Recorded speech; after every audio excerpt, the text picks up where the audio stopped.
의석을 정리해 주시기 바랍니다. 성문이 되었으므로 제의를 속회합니다. 치열한 법리논쟁이 벌어진 것 같습니다. 자, 국회 본회의에서 발언할 때는 대부분 문서로 신청합니다. 대정부 질문을 할 때도 문서로 신청을 하고 하다못해 5분 발언을 하더라도 미리 4시간 전에 문서로 신청합니다. 본회의 발언에 대해서는 엄격한 문서성을 요건으로 합니다. 그렇지만 그런 엄격한 요건을 그대로 가져올 필요가 있겠습니까?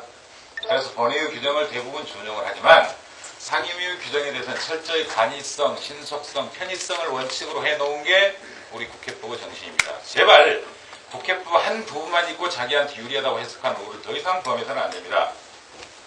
그리고 일부 의원님께서는 저희들이 신청서를 내면서 이유서를 첨부하지 않았다고 이야기합니다. 이게 무슨 재판서입니까? 재판서는 청구 취지가 있고 청구 이유가 있습니다. 그러면 청구 이를테면 재판에서 청구 취지 변경, 이유 변경 취지 이것처럼 우리 본회의에서 우리 상임위에서 의사일정 변경 동의서하고 의사일정 추가 청구서의 양식을 보면 아실 겁니다. 관례상. 거기에 이유서를 적는 항목이 있습니까? 지금까지 7차례의 국회에서 의사일정 추가나 변경 동의안이 있었는데 단 한 번도 이유서를 붙인 적도 없습니다. 이건 지금까지 관례를 무시한 그리고 수많은 경우에 그 청구가 한나라당에 의해서 이루어졌는데 한나라당도 전신에 의해서 이루어졌는데 그 관례를 무시하고 이제 와서 갑자기 국회법 엄격성을 강조하는 것은 받아들이기 힘듭니다. 그 다음에요. 미리 참고로 한 가지 말씀드리려고 합니다. 의원은 동일 의제에 대해서 2회에 한해서만 발언할 수 있습니다. 그래서 두 번 발언하신 분은 더 이상 발언 기회가 없습니다. 그래서 저는 한 번을 충분히 아끼는 생각입니다.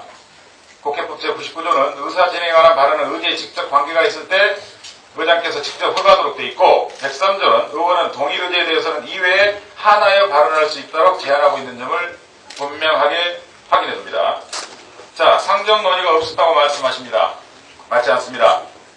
국회법상 법안의 상정은 당연한 의무입니다. 상정조차 안 하는 국회가 무슨 의미가 있습니까? 창고에 처박아 나가서 무슨 의미가 있습니까? 국회의 의무입니다. 예산 부수 법안이 아니기 때문에 정기국회에서 예산 부수 법안이 아닌 법안에 대해서는 일체 상정도 하지 않는다고 이야기했습니다. 이것 자체가 협의가 아니고 뭡니까? 이것 자체가 거부가 아니고 뭡니까? 예산 부수 법안이 아니라는 이유로 처음부터 협의 자체를 봉쇄해놓고 이제 와서 구체적으로 법안을 말하지 않았다 이러면서 합의가 없었다고 말하는 건 맞지 않습니다. 자, 한 정당을 간사라면 국회법에 우리 상임위에 어떤 법안이 와 있고 그 법안이 어떤 내용을 가지고 있는지를 당연히 알아야 됩니다. 다만 그것이 예산 부수 법안이 아니면 논쟁의 의미가 있겠지만 예산 부수 법안이라고 거절을 하려면 작년 국회에서 거절을 하셨어야죠. 작년 국회에서는 잔뜩 해놓고 그 다음에 다른 모든 상임위에서는 전부 다 통과시켜주고 그 다음에 저희 법사위에서도 타 상임위 복속한 법안에 대해서는 예산 부수 법안이 아님에도 불구하고 전부 다 의결하면서 왜 여기는 의결 기회조차 봉쇄합니까? 왜 상정 기회조차 봉쇄합니까? 일관성이 있어야 됩니다. 일관성. 그 다음에요. 합의 정신은 서로 양보 타협을 전제로 합니다. 처음부터 아예 예산 부수 법안이 아니기 때문에 정기국회에서 나는 도저히 이거 상의할 수 없다. 상정할 수 없다. 이런 사람하고 무슨 합의가 필요합니까? 귀가 막혀있는 사람한테 무슨 이야기를 합니까? 처음부터 타협과 합의 정신이 봉쇄되어 있는 사람한테 우리는 어떻게 합의를 하란 말입니까? 위원장님께서는 간사끼리 합의하라고 합니다. 법에 이렇게 되어 있습니다. 간사와 협의하여 위원장이 정하도록 되어 있습니다. 협의하여 정하도록 되어 있습니다.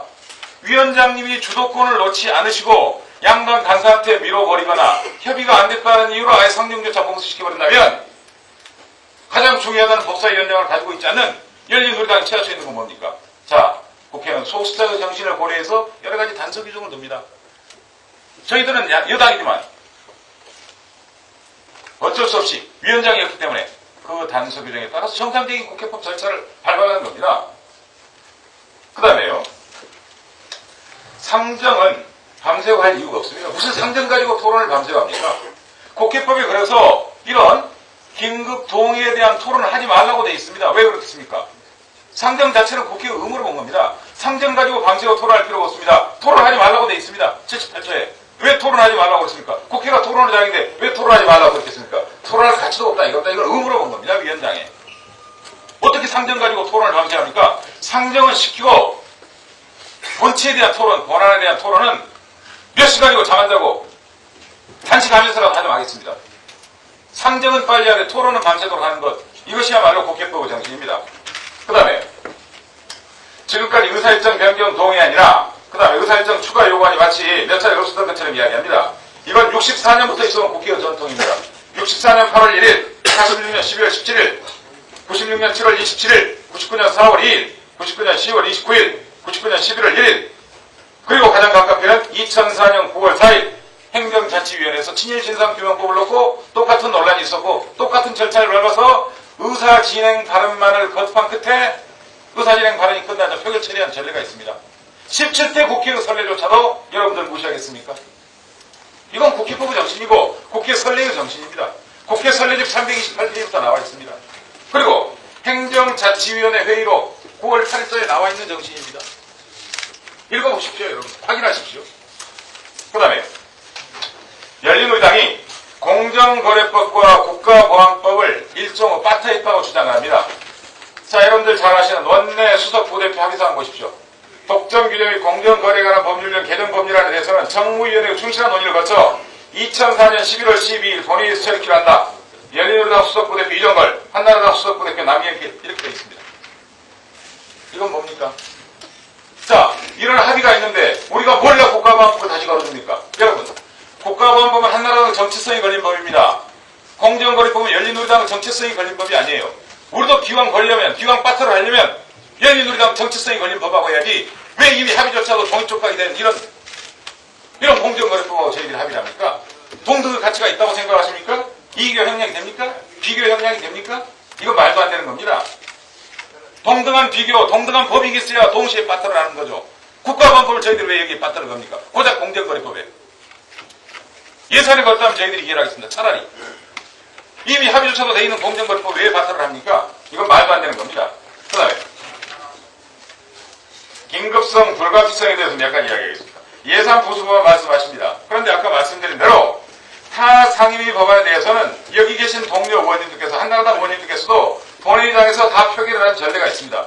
그리고 타 상임위에서 저희 상임위로 넘어온 법을 지금 처리한 것만도 지금 10여 건이 넘습니다. 그리고 오는 12월 7일 처리하기로 양 간사 사이에 합의된 법안도 34건이나 됩니다.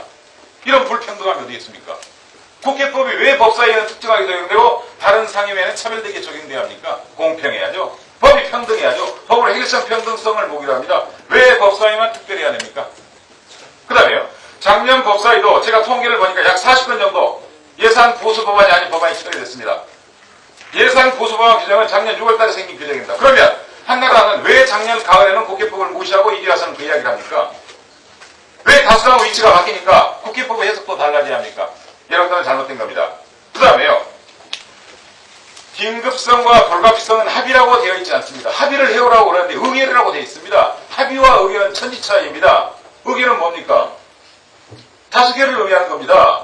우리가 전체주의 사회를 지향하지 않을 바에야 어떻게 100% 동의나 합의가 있을 수 있습니까? 최소한의 합의, 최대한 합의, 최대한의 토론을 보장을 하되 마지막 합의가 일치되지 않을 때는 표결로 가는 겁니다. 그럼 정권교체의 의미가 뭐 있습니까? 차라리 일당 독재, 1인지배 국가로 가는 게 남는 거죠. 아직도 그때의 향수에 젖어 있는 겁니다. 그 다음에요. 71조에 대해서 다시 한번 말씀드립니다. 저는 노회찬 의원님의 71조 해석에 대해서 전적으로 동의합니다. 그래서 동의자 이른의 찬성만 있으면 78조 넘어가서 토론 없이 것으로 표결할지 말지를 결정하면 되는 겁니다. 이 규정 의미는 제가 해석한 바로는 위원장의 전행을 방지하게 한 규정입니다. 상정 자체를 놓고는 흥정하지 마라 이겁니다. 사회권은 흥정의 대상이 아니라는 겁니다. 상정에 대한. 이걸 가지고 협의를 한다거나 토론에 붙이지 않는 건, 표결에 붙이지 않는 건 의사진행권의 남용입니다. 적극적인 난치기만 있는 게 아닙니다. 소극적인 난치기도 있습니다. 사람을 칼로 죽이는 수도 있고 굶겨서 죽이는 수도 있는 겁니다. 이건 국가보안법을 굶겨서 죽이는 일입니다. 밥을 안 줘서 토론조차도 못하게 하고 말려 죽이는 일입니다. 4년 동안 말려 죽여가지고 회기내로 처리하라는 겁니다. 회기내려는 겁니다. 자동으로. 자, 소수자 권리 보장해야 됩니다. 국회 자체가 교섭단체 위주로 되어 있습니다. 그러면 비교섭단체는 간사가 없기 때문에 어떠한 의안도 올릴 수가 없습니다. 그걸 방지하기 위해서 둔 규정입니다. 국회법의 정신을 제대로 읽어야 됩니다. 그럼 민주당이나 민노당이나 무소속은 어떻게 법안을 올립니까? 간사가 합의를 할 수 없는데. 그 사람들은 국회의원 아닙니까? 국민의 대표 선수들 아닙니까? 교섭단체가 아니면 간사도 없고 간사가 없으면 의안 상정에 대한 협의를 할 수 없게 되어 있습니다. 이런 불공평한 조항이 어디 있겠습니까? 국회는 평등합니다. 그런 것들까지 고려한 겁니다. 소수자 정치를 살려놓은 겁니다. 왜 그 조항을 주기로 하십니까, 여러분? 그 다음에 사안의 신속성, 긴급성을 반영하기 위한 규정입니다. 71조는. 그때그때 급속한 사안이 생길 수도 있습니다.